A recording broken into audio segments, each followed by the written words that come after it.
Aquest curs escolar 2019-2020 ja no tindrà més classes presencials. L'alumnat de Balears reprendrà en caràcter general l'educació presencial al curs 2021. Ara seguirà el que és el procés d'ensenyança-aprenentatge de forma telemàtica o a distància o online. Tot i haver començat amb el procés de desescalada, Marc apunta que les condicions de les fases 2 i 3 no garanteixen la seguretat de docents ni d'alumnes. Per nosaltres la prioritat sempre són les garanties sanitàries, és a dir, això crec que és important tenir-ho en compte, perquè de lo contrari és evident que cauríem dins una irresponsabilitat. Els cursos de sisè de primària, quart d'ESO, segon de batxillerat, segons cursos de formació professional i els darrers cursos de règim especial sí que podran demanar en cita prèvia tutories individuals o grupals.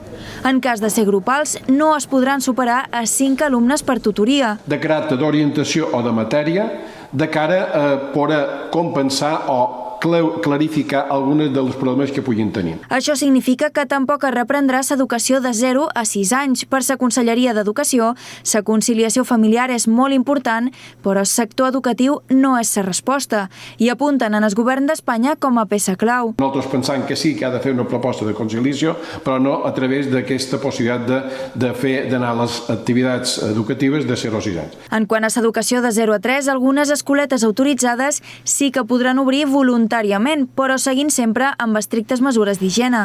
Ara ja es treballa per un curs 2020-2021 que serà excepcional i que haurà d'adaptar-se per compensar les mancances d'aquest curs escolar.